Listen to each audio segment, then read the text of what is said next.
Stop buying stuff you do not need. Starve the billionaires and save the planet. Welcome to Sustainable in the Suburbs, a podcast for the eco-curious who want to live a greener life and are looking for a place to start. I'm your host, Sarah Robertson Barnes, a soccer mom with a station wagon and a passion for sustainable living. Each week, I'll bring you practical tips and honest conversations to help you waste less, save money, and make small, doable shifts that actually fit your real life. Because sustainable living doesn't have to be perfect to matter, and you don't have to do it all to make a difference. Hi, friends. Welcome back to Sustainable in the Suburbs, the podcast where we start where we are, use what we have, and live a little greener, one small shift at a time. My name is Sarah, and I'm so glad you're here. Before we dive in today, just a quick note.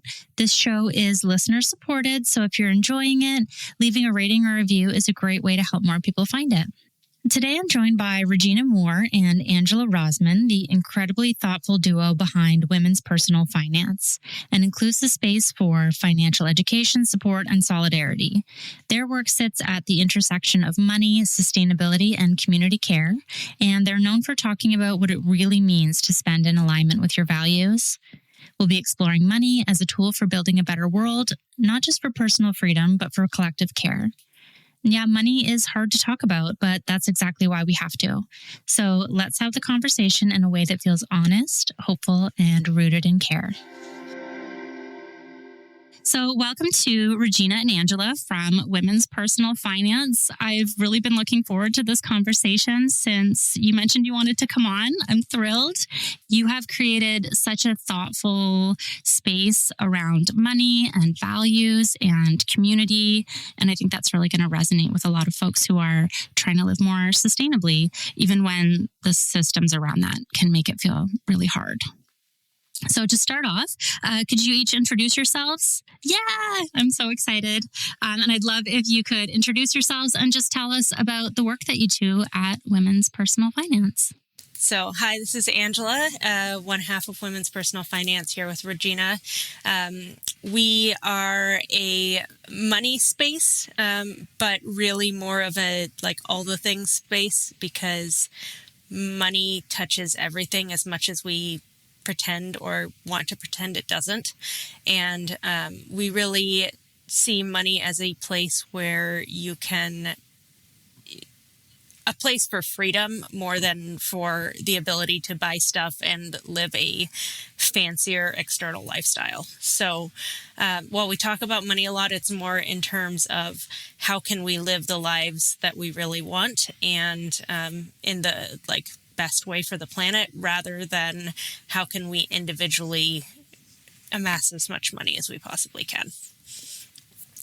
Women's Personal Finance was started back in 2018, basically when, especially in the FIRE community, financial independence, retire early, men and specifically tech bros were the dominant voice in the space. And unfortunately, that's still too true. But Women's Personal Finance started from a place realizing that we needed a place to be able to talk money that was not constantly drowned out by mansplaining and tech bros telling us how, well, if you just made $200,000 a year and saved 90% of it, then you could retire in 2 years.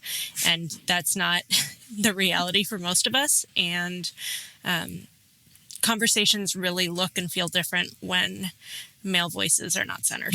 And so Women's Personal Finance has really been a place where women and non-binary and trans folks have their voices heard and seen and centered rather than attempting to push into the conversation. All right.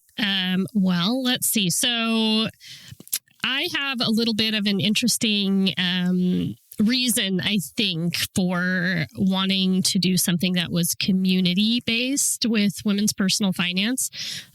When I came in a more active way, I was already friends with Angela, and I was part of the Facebook group, but not very active. I had been working on some online community building projects as a pharmacist, and I had built a group using Slack. I almost forgot what that platform was for a minute. With Slack, that had about 1,000 members and was pharmacists and pharmacy students, and it was a pretty interesting resource through COVID, especially, which was an interesting time for lots of people navigating both work and life.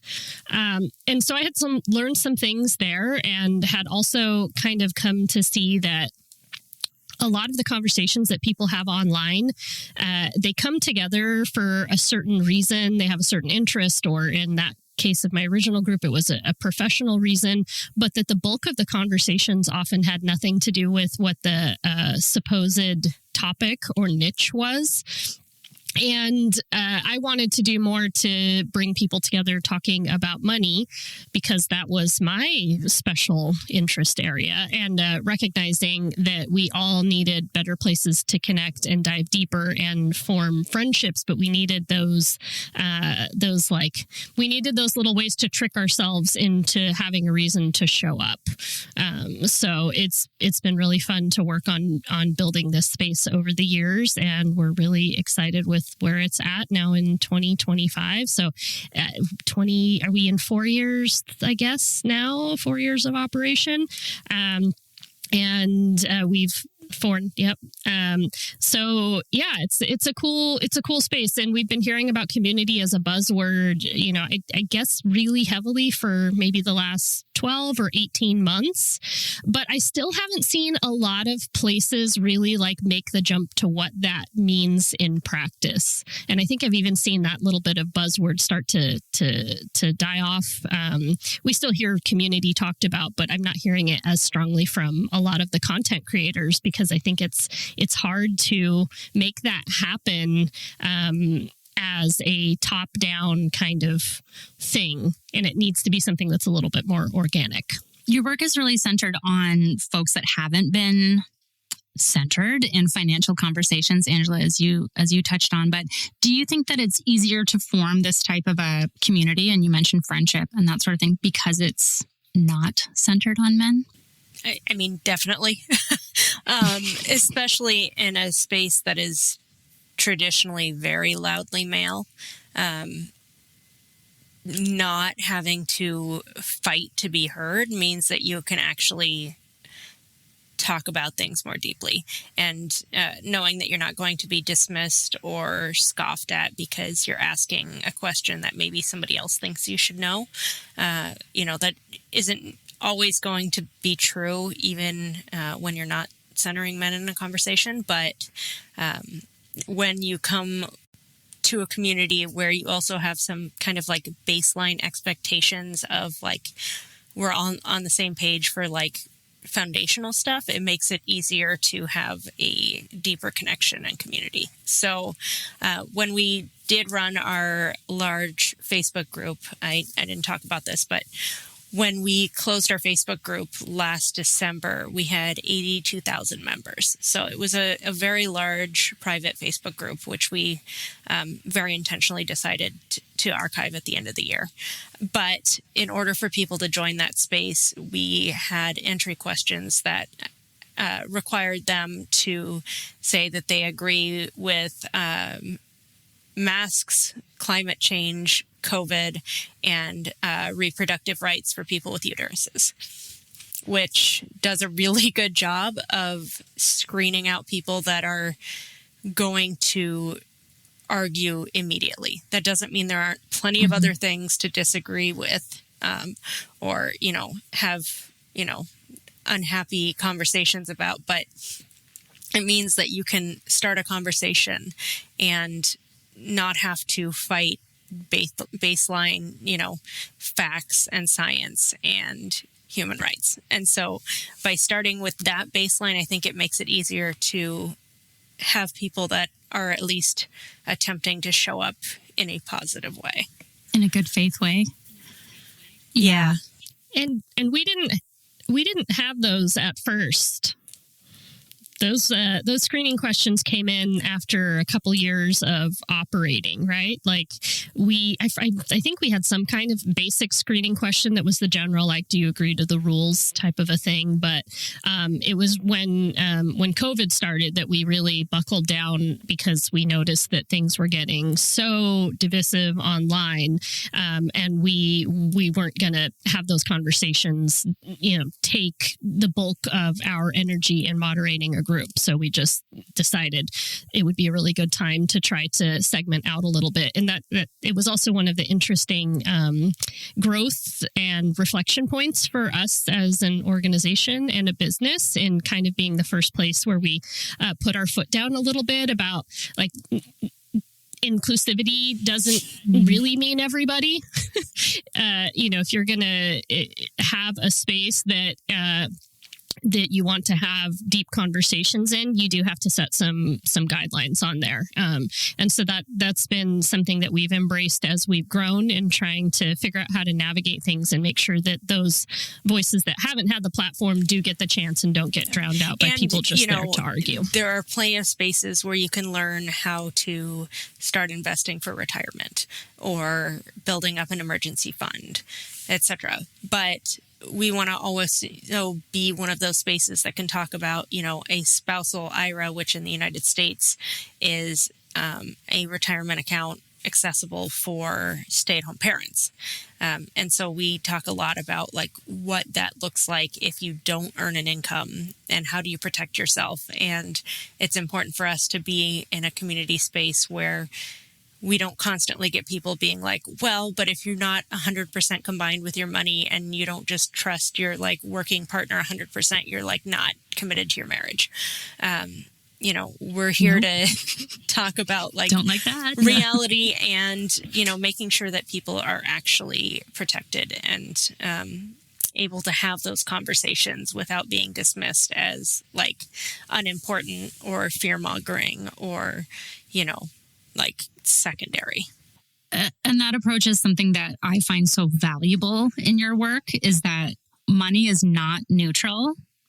It's tied to values and systems and power and relationships and all of that. And, like, I think that's something that people do feel intuitively, but maybe don't have the language for when you're entering a financial space that feels very, like, Dave Ramsey-ish, that sort of thing. It's not, like, your feelings around it are not considered, and the unpaid labor that people do is not considered. So I really appreciate that.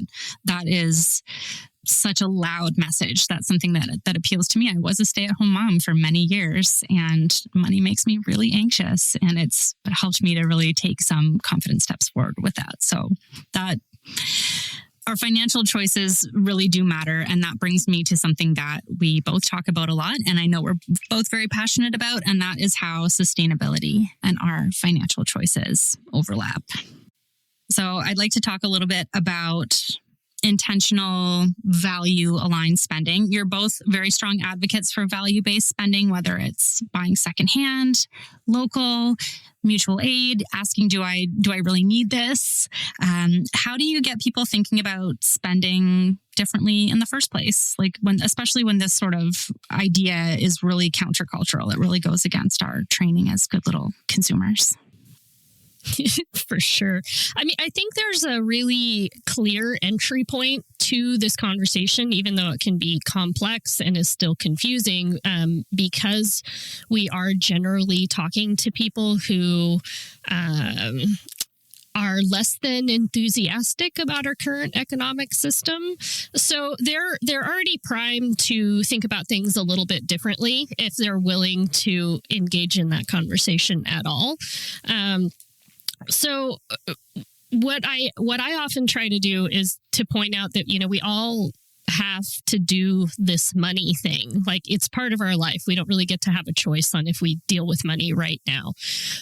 But where the traditional systems tend to focus is on this, like, malignant, ever-growing, ever-accumulating attitude. And that is what most people who talk about money talk about too. It's kind of, you get as much as you can, as long as you can, and you make it as big as you can. And we try to approach things from a different side, which is kind of ironic because we do come from this FIRE space, financial independence, retire early, which has a background of talking about figuring out what your retirement number is, which is inherently a number that says what is enough. So approaching it from that angle, we tell people, think about how much you need to live a happy, comfortable, modest life. What does that baseline look like? And can you build your life around that and then focus on all of these other external types of things that matter to you once you get yourself to a stable point? Rather than thinking about just hoarding wealth indefinitely. And I think that's been helpful for a lot of people. Just, the simplified version is the put on your own life mask first type of a thing. Get yourself stable so that you can focus on other people and other things. And that's kind of our biggest message at that point. And that ends up coming back into all of the sustainability and ecological type of things that we care about too. We've been talking a lot lately about how, people who have values that more align with ours tend to have the same good problem that we have, is that whenever you see suffering or you hear people who have needs right up front, you want to help.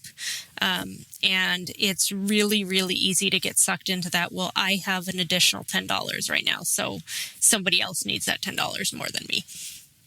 But then you're the one that needs the $10, so somebody else has to give you that $10 back. And our goal is really to get people to a place where we're not just sharing around that same 10 in a circle, in order to pull people out of a place of needing that level of mutual aid and actual cash, is that we need to get ourselves to a stable point where if someone needs $1,000, we're able to do the big life moving stuff. And $10, well, it's hard because you can tell that always somebody needs $10. $10 is not going to make a life-changing situation for most anyone. And so we really want to make sure that people can actually pull themselves out of the constant need sharing cycle to a place where they don't need to be the ones asking, that they can be the ones giving, and they're the ones that are stable. And, once you get your money situation in a place you are okay, it's kind of we talk about preparedness stuff too. And it's having enough food on hand if there's a big power outage or, winter storm or something, and the grocery stores are really picked over. You want to be the one that doesn't have to go to the grocery store because you've already done the work of preparation to have enough food at home. And so this is kind of the same thing with money, that we want people to be in a stable financial footing. So when there is an emergency, you're not also someone who needs to show up. That you have enough. Yeah. You put this word out the other day, and I've been thinking about it a lot, which is enoughness.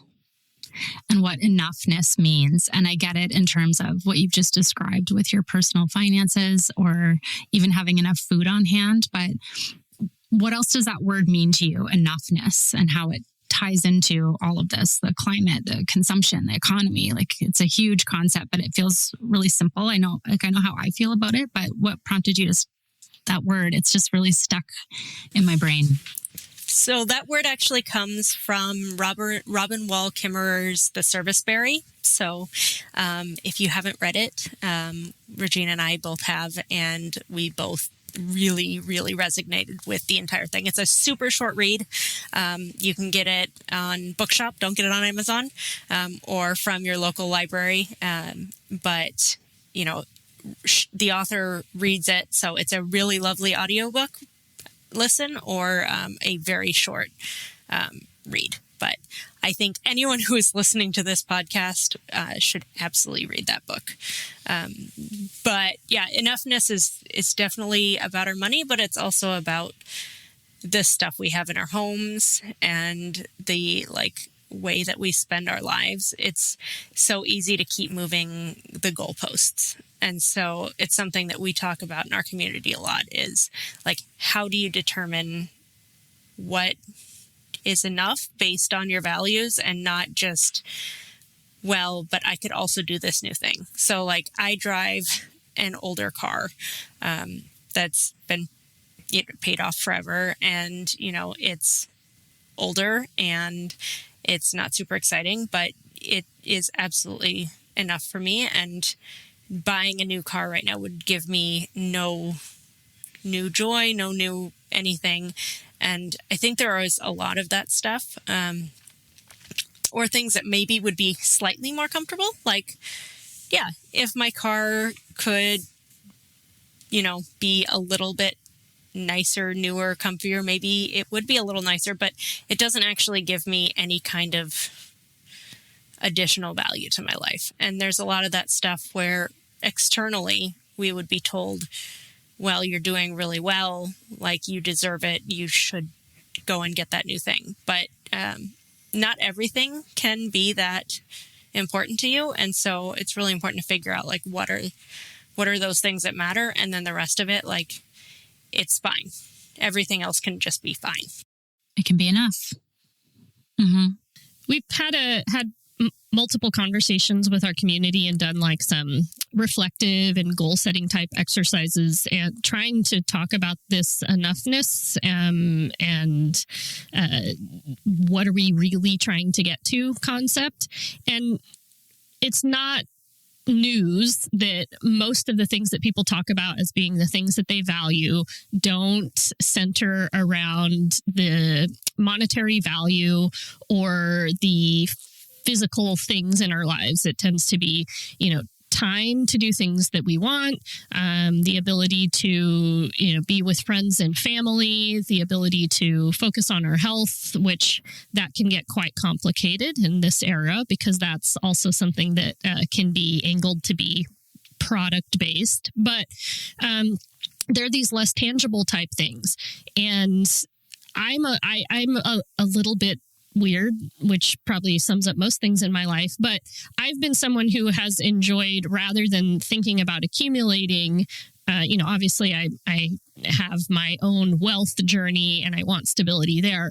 But I have enjoyed seeing how happy I can be with less. And I'm not a minimalist by any means. My home has, art all over the walls and all kinds of stuff. I'd probably say I'm a maximalist there. But a lot of the things that are commonly accepted as these things that we need to be comfortable, or things that we take for granted that we participate in and we do, kind of rejecting those and seeing how simple can my life be where I still feel that I'm very fulfilled and getting a lot of joy out of it. And that also lends to being a lower cost lifestyle. Right? If you're not focusing, like Angela mentioned, on having a new car, if my joy isn't derived from, having to go on trips every weekend and get away from my home to feel happy, etc., all of that makes it a lot cheaper for me to live. I don't have to work as much. That gives me more time with friends and family. That gives me time to cook and enjoy the food that I grow. So it's all of these things kind of wrapped up together when I talk about enoughness, is just really focusing on what are the things that you say that you actually want, and back to the values-based living and values-based spending. Is how you're living and spending really reflective of those goals and those things that you want to see in your life? And with so much external programming and how easy it is to constantly compare ourselves to others, especially with the social media age, when half of that's not reflective of people's real lives anyways, it can be a pretty intense thing to try to step back and focus more on yourself and think about what really makes you happy. That's not just a reflective of what you think someone who is happy looks like culturally. Well, and I think, so Sarah, you and I both live in wealthier areas, and it's something that this conversation is something that I have with my 10-year-old quite a bit, because most of his friends are from families that have well more than enough.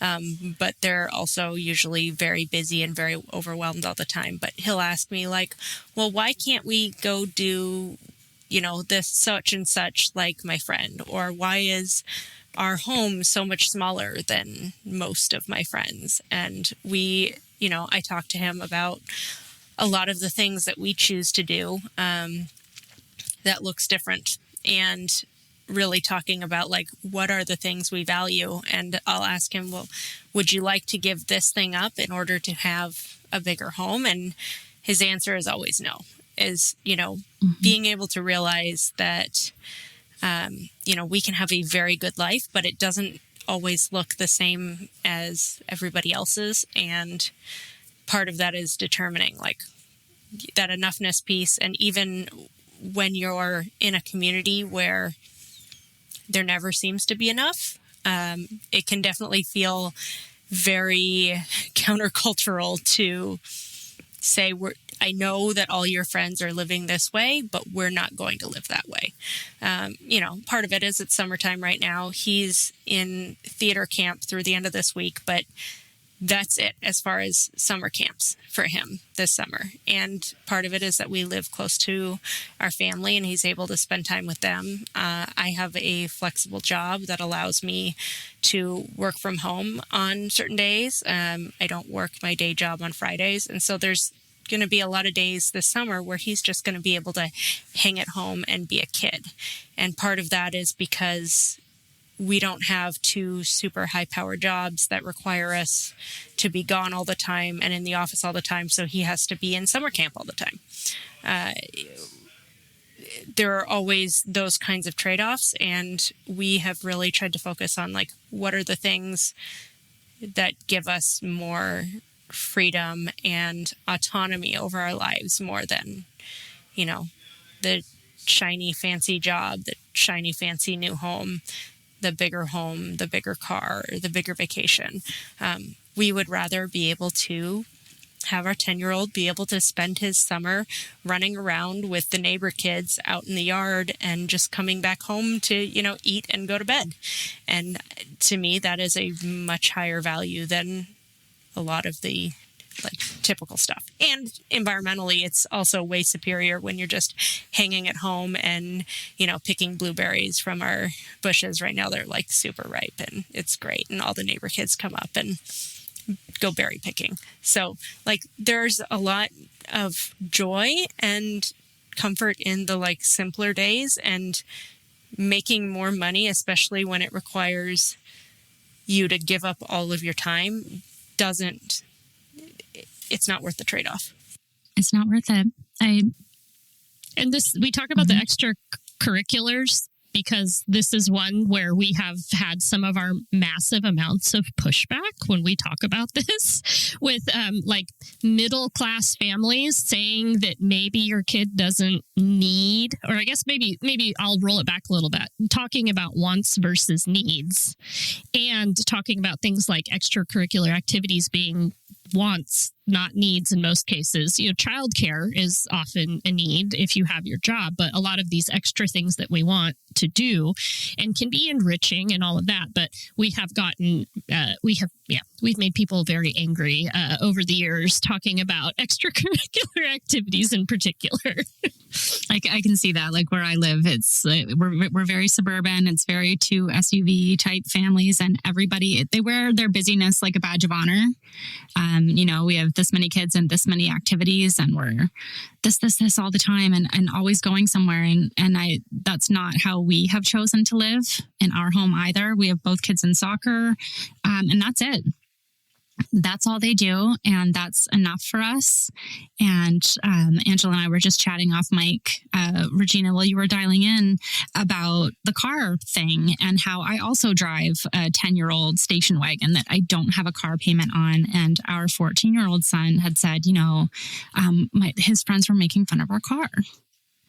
And he was kind of feeling in his feelings about that. And, like, are we ever going to get a new car? And we just sort of said, like, well, like, who cares? The car's paid off. It gets us where we want to go. And that's all we need. And he was just sort of like, yeah, good point.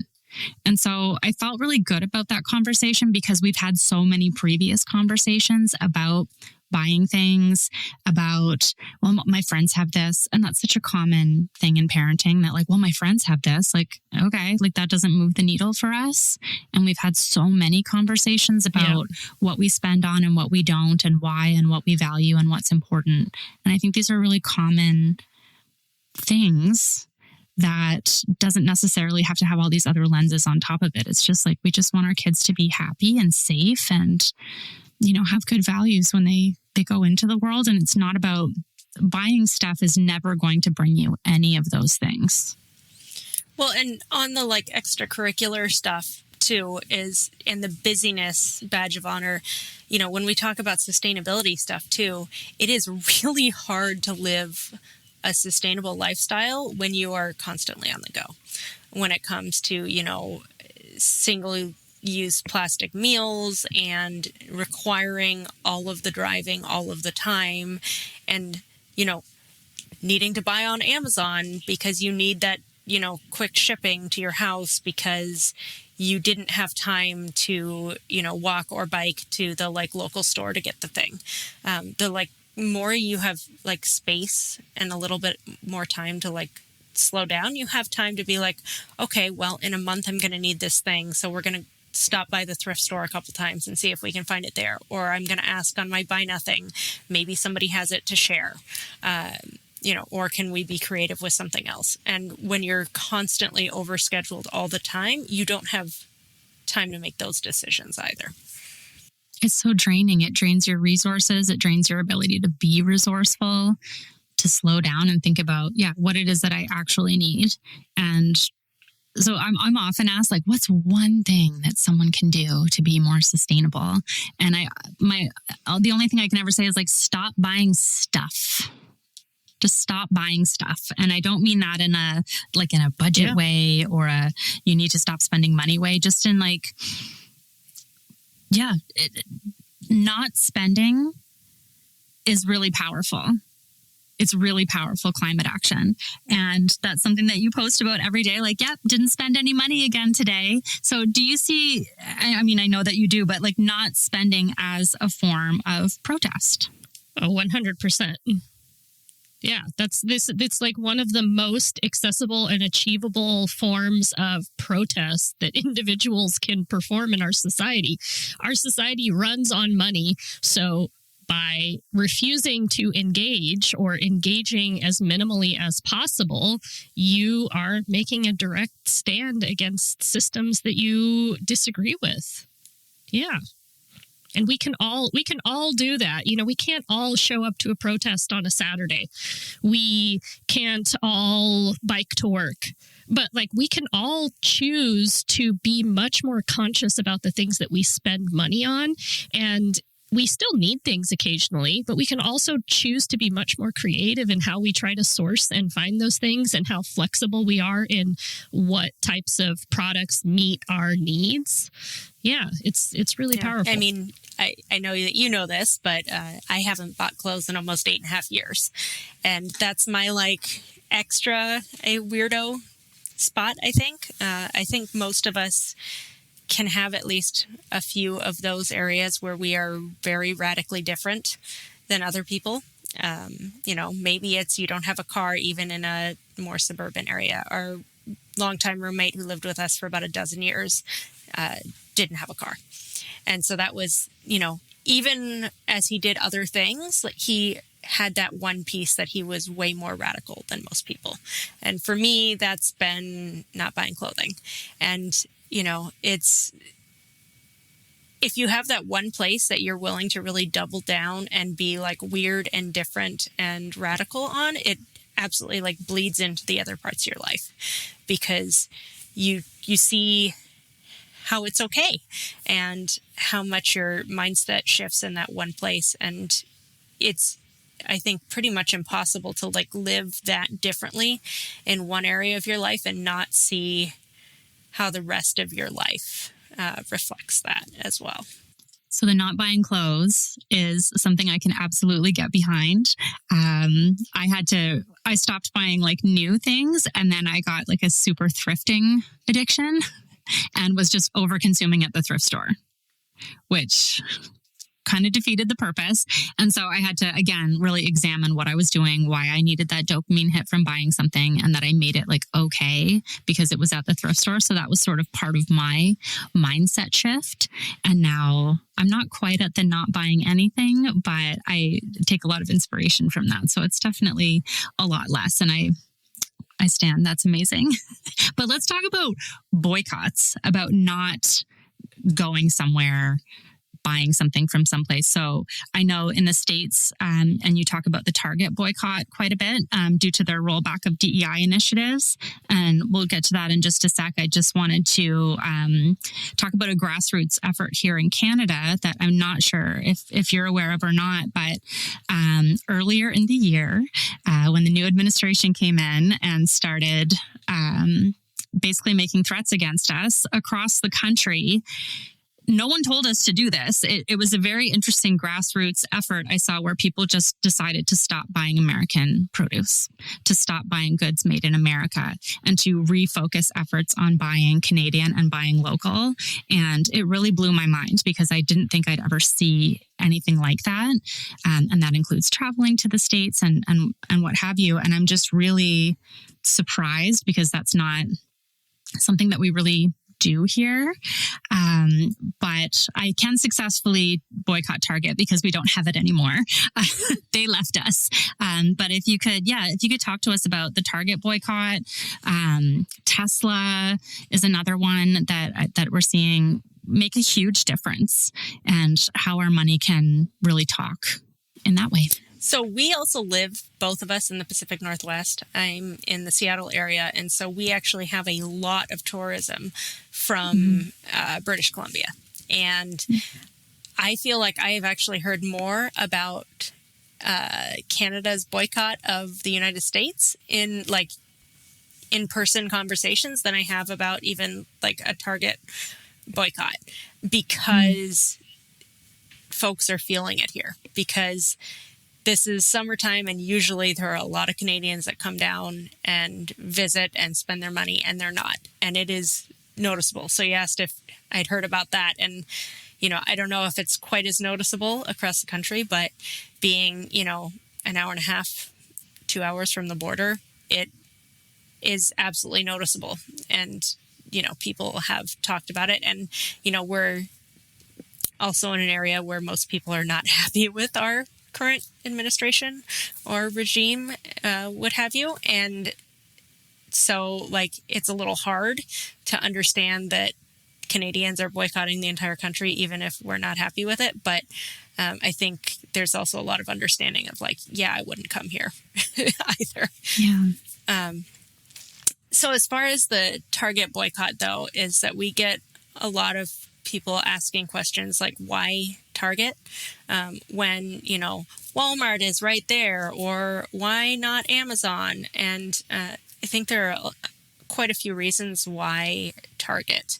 I will start out by saying that this has been a Black woman led protest and boycott with very specific reasons for it, not just blanket they're bad, but this is specifically because of the DEI rollback. And also they pulled a lot of their Pride merchandise a couple of years ago too. So there's the current DEI rollback, but this is not the first time that Target has backpedaled. So part of it is stating very loudly that we're not okay with companies pulling back from their commitments. But also the fact that it's very focused on one company, and one company that, there's definitely this Target mom vibes of you go to Target and you get your Starbucks and you get some me time by accidentally spending $300 on shit you don't need.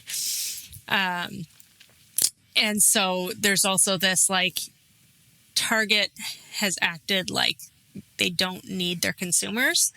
And by having a very focused boycott on that company, it's really shown that, over the year, the foot traffic and their sales have really plummeted. So it's really great to see that, a sustained boycott over months actually does make an impact. If you're ever feeling down, going and looking at the Target stock over the last year is a good way to cheer yourself up. But I think a big part of that too is having one business instead of saying, don't shop at Target, don't shop at Amazon, don't shop at Walmart, don't shop at Starbucks, don't shop at Home Depot, don't shop at Chick-fil-A, don't shop at, the list is very, very long. By saying, okay, maybe think about your spending at those places, but do not step into a Target. Or if you're going to go into a Target, wander around, use their bathroom and leave. By focusing very specifically, it has a much better chance of success. And we are actually seeing that, show up. They have taken notice. This is not just a cutesy little thing that some people are doing. It's become big enough that they can't ignore it.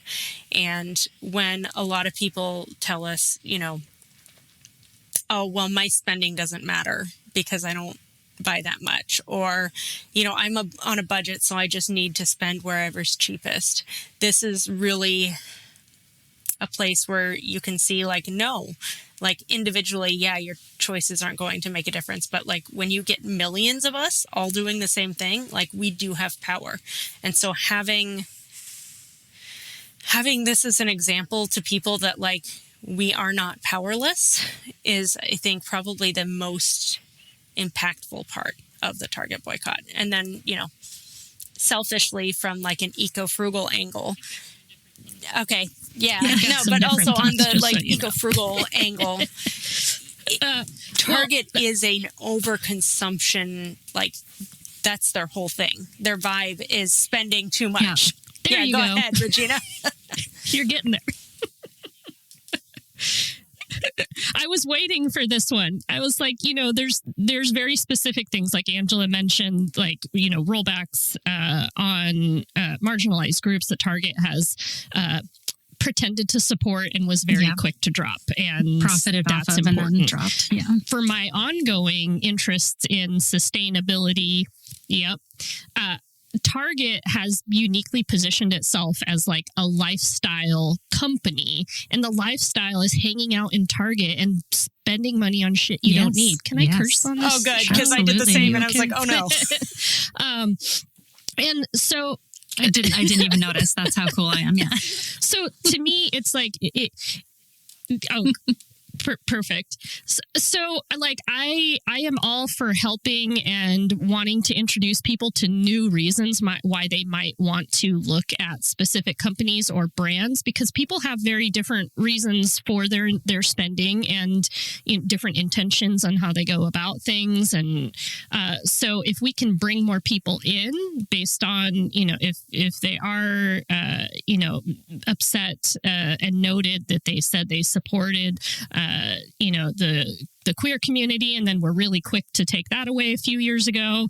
If they noted that how they supported the Black community and then how that went away really quick, that's a great way to introduce them to these concepts and help them to also break up with this company that encourages you to go there multiple times a week because you can get your coffee and you'll find a bunch of things on sale that you didn't know that you need.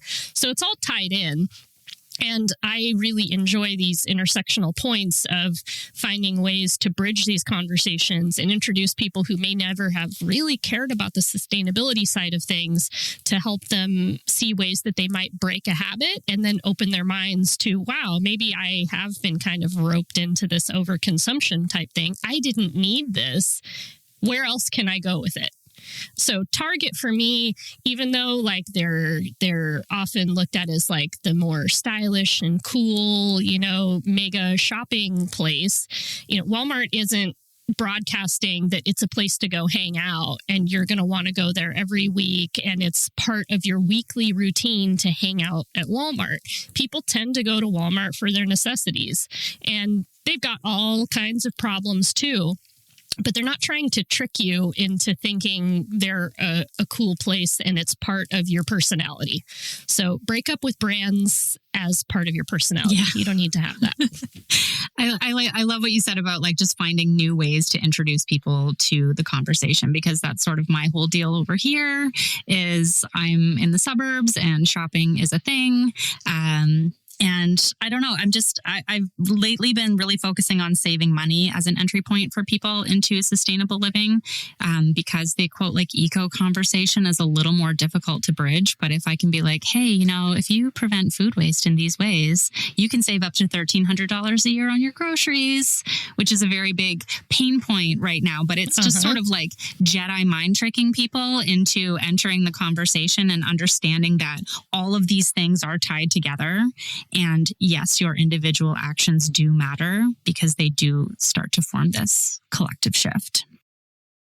So we've approached that the other side in a way because we already talk about money. So we're trying to trick people into being sustainable when they're perhaps already considering that frugality can help them meet their financial goals. Or I should say that was more of our approach through most of our existence as women's personal finance. But I think we've kind of like lost track and the lines are just totally blurred at this point. Like we talk about both of those things very readily. I'm not sure if we're a finance brand or like a sustainability brand at this point. But yeah, totally. If you can just introduce one half of the concept to whatever group that is, they will often realize that there are other benefits and they might start to think about it more broadly. So however we can get people into the conversation is great. So this brings me to something else I've been thinking about a lot lately. And I saw that you were posting about it as well. And it actually took me a while to realize there were two of you. I was just like, wow, this lady's just posting like crazy. I love this. And then I realized there were two. I was like, okay. But you've been posting a lot about this lately too, which is, I think there's like a lot of like, oh, well, like we're cooked. So what's the point in trying? But also it's the phrase like no ethical consumption under capitalism, and how I'm seeing that being used, like sort of tossed about in a bad faith way. Well, you can't do anything good, so why bother trying? And what do you think about that and how it's being misused and all this messiness? Yeah. Well, we did focus on that on our newsletter that just came out last week. So anybody who subscribes, go read that newsletter, and we'll probably throw it up on our website for the blog soon. Yeah, it is being used in a bad faith sort of way, and I'll just use the umbrella term of capitalism and all its ills. Really feels like it's co-opted that and made it very. It's taken the meaning away.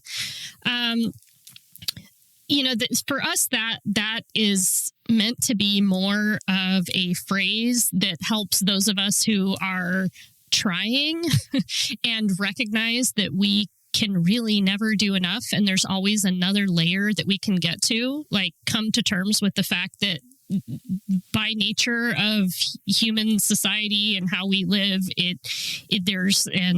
there are always going to be levels of things that are not ethical and are probably harmful to the environment. Not just for me, even under capitalism. Like I think most of the ways humans engage, we're a unique species in that sense. But to remind you to keep going and to do what you can as you can do it, and then to tackle that next layer when you're ready.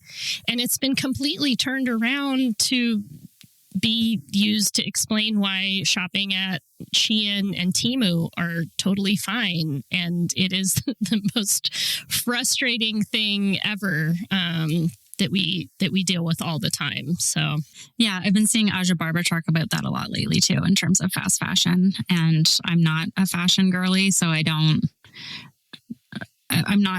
focus on that as much, but I just like, no, it's actually fine for me to do this because everything's horrible. And my eyes just bug out. I don't even know what to say to that, because I look at it sort of, Regina, what you just said in terms of the best worst option.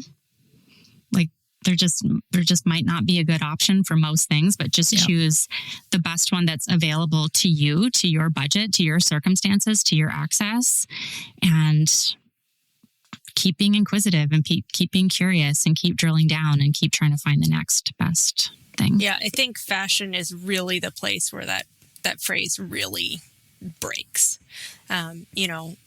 When we talk about you don't need to buy fast fashion, people love to say, well, but then you're just, fat shaming people who don't have 72 different options if they don't buy fast fashion. Or you're just like shaming people who can't afford to buy new wardrobe every month. And it's like, right, that's the problem, is that we're saying that nobody should be doing these things. That being equitable is not making it so that everybody can have the overconsumptive lifestyle that people that are thin and wealthy can afford. We're saying that nobody should be doing that. And that just because you're on a limited budget and you want to have those little treats does not mean that your little bits of comfort are worth the suffering of the people that are making the fashion, who are living with our mountains of cast-offs, who are dealing with the chemical runoff of the manufacture of this stuff, to say that, well, I deserve, this really cute new wardrobe every month. And if you're saying I'm limited to that, then you are, attacking my ability to have nice things, while at the same time completely ignoring the externalities of the fashion industry. Clearly it's not just fashion, but that one I feel like is a very, very visible one where people will ignore everything as long as they can get their cute new t-shirt for $5. Yeah, I struggle with that so hard. Fashion is the one where we know the depths of just how trash it is all the way down, and we just don't care. It feels like, at least in our hyper consumptive culture with hauls. I never want to see another haul again as long as I live. I think I've successfully blocked most folks, but I'm only one person. So I'm glad that we're having these huge, more expansive conversations about the impact of fashion. So I wanted to end off today by talking about what's quickly becoming a through line for my show. And I think in what all of us talk about in general for climate action, and that's community as both a form of resistance and of resilience. So for me, that really boils down to sharing physical things, objects, whether it's borrowing my neighbor's wheelbarrow or giving them back some seedlings to say thank you. The whole cup of sugar thing, I'm really into doing that because in the suburbs, we are so isolated. They're built for convenience and not for connection. And so I'm trying to really foster that in my own neighborhood. But I'm wondering, in terms of even just finances or any other part that you wanted to talk about, why is community such a necessary alternative to this bootstraps myth that we all just have to sort of figure it out on our own and take care of ourselves and not each other? Oh, well, WPF has grown out of the community vibe. And one of the things that we wanted to change the conversation about early on, because we started very heavily focused on the financial conversations, was the idea that you need an expert to be able to succeed in your finances.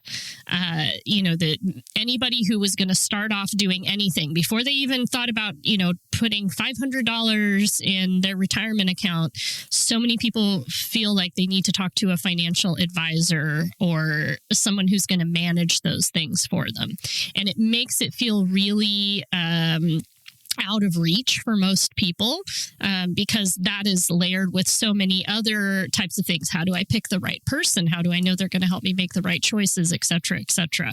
And we've generally said, and what is it? Is it like the Pareto principle or something? Like, 80, if you 20, if you can do 80 or 90% of things the right way, like 80-20, if you can get most of it right, and you do a little bit wrong, you're still way farther ahead than if you did nothing. Mm-hmm. So we wanted to bring people together to make those financial conversations more transparent and to let people knowledge share with each other. We know people who are financial advisors and help people manage all of this stuff. And there are definitely times and places for those conversations. But most people who don't have any savings just need to start. And helping to make that a community sourced effort where we can all weigh in. And also the fact that when we're talking about that as a community, we all have lots of different experiences. So being able to hear feedback from a lot of different people rather than one person who you're probably paying a fairly hefty fee to can really help you make decisions that are going to be most impactful for your personal situation. So that's where we started from. And we have seen people do amazing things. There's people moving to other countries. There's people that have retired early. There are people setting up trusts for, children. And they're doing most of this by themselves with the help of supportive community to talk to. And it might be helpful in this area too, that it's also kind of a taboo topic in most places. So a lot of people don't have a ready-made community to talk about those things with in their own families or neighborhoods. So it lends itself really well for us to the online space. But that idea can expand to lots of other things too, because we exist in a culture where everything is bought and sold. That includes all of our knowledge. That includes there's a lot of gatekeeping that requires money to be spent. And if we can find a way to make that more accessible by sharing freely as friends and neighbors, we're all going to be better off for it. Well, and then, the cup of sugar thing, I live in a more suburban part of my city, but I have a neighborhood community that very much shows up for each other. And kind of like Regina was saying, how we've ended up in a society where everything is bought and sold. That means that, when you need to get to the airport, you call an Uber instead of saying, hey, neighbor, can you take me to the airport? Which happens in my neighborhood. Or I just need childcare for a half an hour before I can get back. Oh, but my neighbors are around so they can keep an eye on my kid. Or, I need this one random tool for one task. Well, somebody actually already owns it, and we don't all need to own the same thing in our houses. So it's, it's a sustainability piece of not everybody needs to own all the things, but also a financial thing that not everybody needs to own all the things. And so, it's sharing that stuff but it's also showing up in your community. So that kind of stuff doesn't just happen organically. You need to actually show up and be a part of it. If you want your neighbor to take your garbage cans in from the street when you're out of town, then you need to be there to, help them fix their gate when it's sticking. We find that with our communities too, is that the people who get the most out of it are the ones that actually show up and put into it. And so it's, so much of the community talk is how do I get a community, not how do I put in to be part of building that community. We've gotten so used to just having stuff happen to us or for us, or we can buy it, that it's a very different perspective to realize that you have to show up and put in the work. You have to be a good community member in order to have a good community. Yeah, it's not going to show up on your doorstep. You got to knock on the door. Just buy into it. Yeah, you can't order that on Amazon. Yeah, I feel like we've barely scratched the surface here. So, I'd love to keep going. I just, this topic just deserves so much more space. So I'd love to have you on again another time. We could talk for 18 hours, I'm sure. But I do want to give you your afternoons back. So let's move on to the very last part of the show. This is my favorite part because I get to put you on the spot. So I call this segment One Small Shift. And you two are very good about posting 3 things to do today, so I'm sure you'll have no problem. But I'd love for you to each share just one small thing that a listener can do today, whether it's money or sustainability or showing up a little differently in the world. One small thing that someone can do right now at the end of this episode. It's summer, which for me means I've got a lot of garden produce and things like that. So I'm thinking a lot about what's in my pantry and what's in my fridge right now. And to me, one small thing somebody can do today, but is a good practice once a week, is to go through your refrigerator, look at what you need to toss out, and see how you can repurpose it. It is so easy to waste a lot of food, and it is something that I work very hard to not do in my house. I am a fan of making like a minestrone type soup almost weekly, it feels like, in the summer with whatever kind of excess veg is around. Soups are delicious and forgiving. So that's a big tip for me. Is just weekly make a point to go through and see if there's a way you can find to use food before you toss it out.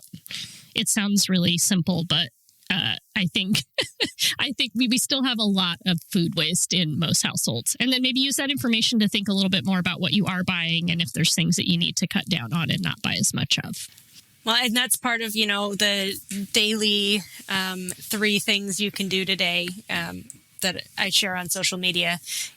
Regina's talking about going through your pantry or your fridge or whatever, and that's one of the ones that pops up pretty often because it's an endless cycle of making sure you actually use your food. But the one I'm going to say for today is have a conversation with one of your neighbors. Not just a hello, how's the weather, but try and have a little bit more of a conversation and get to know them if you don't already. Maybe not today, but in the next month, get their full name, get their contact information so that, if something happens in the future, you actually know who you're living around.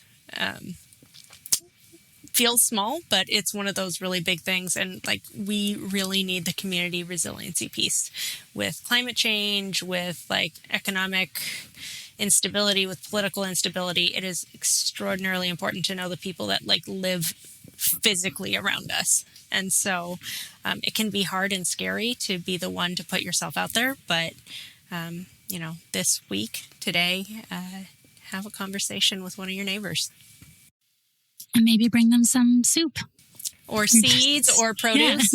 Yeah. We have a bunch of blueberry plants in our front. We've got 8 bushes in our front yard that are bursting with fruit right now. And having a front yard garden has been such an amazing community building thing because, I'm please come into my yard and pick berries. We have too many. And sharing that abundance has really been a piece of having a deeper connected, very local community. Yeah.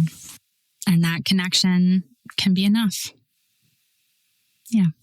So thank you both so much for this conversation. It was really challenging in a lot of ways, things that I'm going to be taking away, thinking about now. And I hope that the folks listening felt that as well. So for folks who want to learn more about you, connect with you, get involved in your community, definitely get on their newsletter, everyone. I'm going to put it in the show notes. It's excellent. Where should they go? Where can they find you? On all the social medias, generally is Women SPF, which has also confused people. We are not a sunscreen brand. We will also remind you to wear sunscreen and protect your skin, but Women's PF. We are most active on Threads, but you can find us on all the social medias. And if you want to dive deeper with us, we do have our great weekly newsletter. And then we have 2 private communities for folks who really want to show up as part of WPF. Yeah, we'd love to have you if you enjoyed this conversation and want to learn more about money. Woven is our kind of entry-level community. We keep that at a really accessible price point. So currently that is $10 a month. It's on a platform that we pay for, so it's off the general feeds. It's free to check out for your first month. This is focused on women and non-binary people and trans people. We try to make our spaces non-cis dude-oriented, so just do keep that in mind. But if you are one of the cis dudes and love this, our weekly newsletter is pretty awesome too. So we'd love to see you and continue all of these conversations. So thank you, Sarah. Thank you both so much. I appreciate everything that you do, and I have loved this conversation. Thank you so much. That was such a great chat with Angela and Regina from Women's Personal Finance. We covered a lot and still barely scratched the surface about how our financial choices connect to the bigger systems driving the climate crisis. I will definitely be inviting them back on, as I'm sure we could chat for 6 hours straight. So definitely go follow them on all the things, and especially make sure that you get on their weekly newsletter. It is excellent. And if you're looking for more practical tips, low waste ideas, or just want to keep the conversation going, you can find me over on sustainableinthesuburbs.com. And you can also sign up for my newsletter while you're there. All of that and other ways to support the podcast are all linked for you in the show notes. Thanks again for listening. I'm so glad you're here. Until next time, start where you are, use what you have, and live a little greener. Thanks for tuning in to Sustainable in the Suburbs. Every small step adds up, and I'm so glad we're doing this together. If you enjoyed this episode, please make sure to follow the show, share it with a friend, and leave a review wherever you get your podcasts. You can find me at sustainableinthesuburbs.com or at Sarah Robertson Barnes on all the things. Until next time, start where you are, use what you have, and live a little greener.